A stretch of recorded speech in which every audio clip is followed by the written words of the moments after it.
Hi everyone, it's Chris. Welcome to my channel. If you're new here, my name is Chris and I like to just talk about books and my thoughts and how they make me feel and kind of just yap to the void of the internet.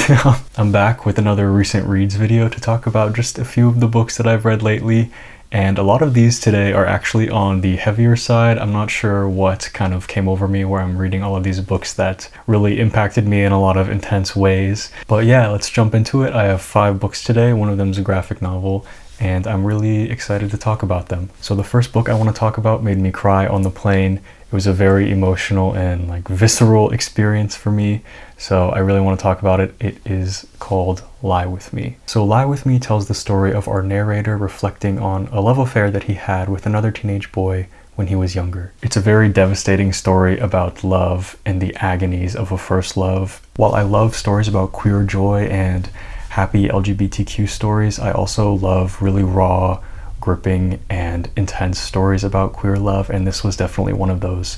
I wouldn't recommend it to anyone who wants something that's comforting or wants something that makes them feel good, because this doesn't really do that. I'd say this is a story that makes you feel very crushed, but also kind of reflect on the beauties of love and also the intensity of loss. I've seen it compared to Call Me By Your Name, and I can kind of see the comparisons. I do think this is an entirely different story altogether, but I think if you liked something like Call Me By Your Name, then you would also probably like this. If you're going to read this, just be prepared for the intense content, because it can get a little rough at times, but still overall I think it's a gorgeous novel. Okay, moving on to something lighter. The next book I read felt very cozy and comfortable, and I really liked it. I wasn't completely obsessed with it, but I still really enjoyed it. It is called Days at the Morisaki Bookshop. So this novel tells the story of our main character, Takako. She's a 25-year-old woman in Japan, and she has just been broken up with, and she quit her job,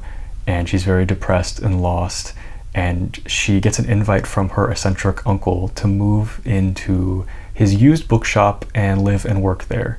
And she is very hesitant at first. She doesn't really know what to make of her uncle or of the situation, and she ends up working the shifts that she needs to, but sleeps all day, and she's extremely depressed. As she's working at the bookshop and working through her grief, she discovers a passion for books, a love for reading, and an intense appreciation for her crazy uncle. What I love about this book is the way that it describes falling in love with reading. I think it's very accurate, and it made me feel so warm seeing her, or not seeing her, but I guess reading about how she falls in love with this first book that she starts reading, and then it opens up this world of reading to her, and I really loved that aspect of it. I didn't like part 2 of the book as much as I liked part 1, because it introduces a new character that I didn't necessarily want thrown into the mix as much, and then it really focuses on the relationships between the main character and the new character that I'm not going to say anything about.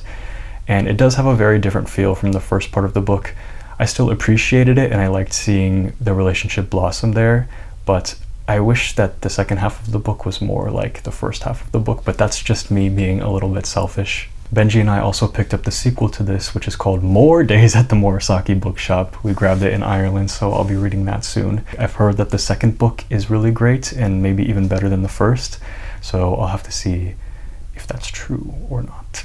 So moving back into something on the emotional queer side, this is a nonfiction memoir that I picked up while I was in Ireland, and it is called All Down Darkness Wide. All Down Darkness Wide is, like I said, a memoir, so it tells the story of our author's life, but really it focuses on his relationship with another man, and that man falls into a very deep, dark depression, and the author himself gets sucked into it, and he begins looking to queer figures of literature for this almost transcendental queer knowledge. It's a really stunning meditation on queerness and identity, on sorrow, and on moving forward in life, and I really enjoyed it. I particularly loved the way that queerness was explored and the stories of him growing up and his identity, because I really connected with a lot of that, and I ended up feeling very connected to the author himself. I feel like I know parts of him very well, as he really laid out a lot of very intense feelings in this book. I also really love that it was nonfiction and a memoir. I haven't really read much of that, so this was me exploring something new, and I'm really glad that I did. So After that heavy gayness, I move to something a little bit lighter. This is something that Benji actually was gifted when he went on his trip to Singapore, and it is a graphic novel called Afterlife, The Boy Next Realm. I've been exploring new genres lately, and this was one that is definitely a newer genre for me. I've only read maybe 2 graphic novels in my life, and this one looked really cute, so I had to read it. So Afterlife chronicles the story of our main character, Kira, and her little brother is sick in the hospital, and near his hospital bed she sees this cloaked, mysterious boy, and she feels this strange connection to him, and she follows him out, and then it ends up being this journey into the afterlife where she is trying to save her brother from death, basically, and also rediscover her connection with this mysterious boy. The cloaked boy, his name is Eric, and his job is a spirit keeper, and basically he ferries spirits from life into the afterlife for death.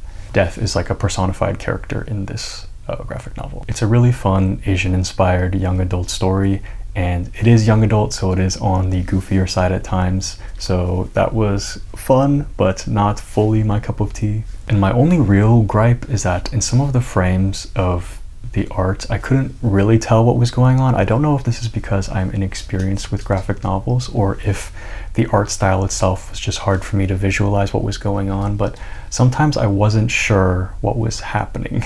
But yeah, if you're looking for a graphic novel, then maybe check out Afterlife. It was cute and fun, so yeah. Okay, so the last book, I don't even know fully if I want to talk about it, just because it is so brutal and so unlike anything I've talked about on this channel.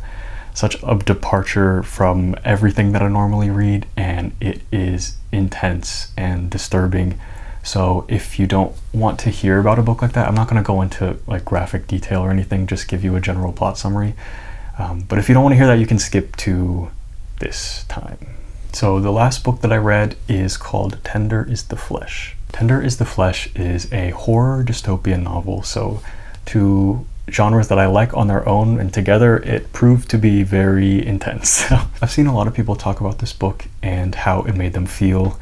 And one thing about me you might not know, I actually do like horror. I really like very cozy things, but I also do have like a horror side that I've loved horror since I was young. The thing is, I wanted to put it down so many times, but I physically could not, because it's like it had me trapped in like this horrible chokehold, and I just could not stop reading it. In this book, there has been an animal virus that has rendered all animal meat fatal for humans to eat. So in response to this, the government has legitimized cannibalism and made this meat processing industry where they are raising humans as meat, but they don't call them human meat, they call it special meat. Our main character is a bigwig at a meat processing plant, and his father has dementia and is in a home, and his wife has left him after their son passed away. So he is just trying not to think of what his job entails, trying to just make money to keep his dad in the home, because those jobs that work with the meat pay a lot of money. He is then gifted a female that is like perfect grade meat, and then they're basically like, do whatever you want with her. And he obviously doesn't want to kill her or eat her because he is having a moral dilemma. And the story just goes from there. Like, it is so much. And a lot of the book is him touring the facilities, like the meat processing plant, the breeding area, and things like that. So it's a lot. I can't even recommend this book. I cannot in good faith recommend this book to anyone because it is so horrific. That said though, I really love the writing style. It is very succinct and it conveys so much in so little. It is really impressive. Oh my gosh, I almost feel guilty for even bringing this book to your attention because it is so much. Oh wow. If you're thinking about reading this, definitely look at a list of some of the content just so you know going in, because it basically has every single thing that you could be worried about. It's in this book, and I'm so ready to have a palate cleanser of a book after this. Probably just Bookshops and Bone Dusts, the sequel to Legends and Lattes. I'll probably just read that next to wash this from my brain. I don't know why I kept reading it, and it feels weird to even say that I enjoyed like the writing style and the author, because this was just, wow, it was a lot. Okay, those are all the books that I have for you today. I'm definitely gonna take a turn though and read some very lighthearted, comfortable books after this.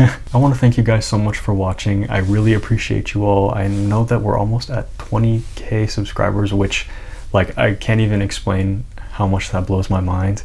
So I'll save it for the future when I talk about that if we hit 20k. I don't know.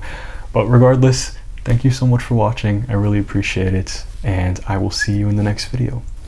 Bye guys.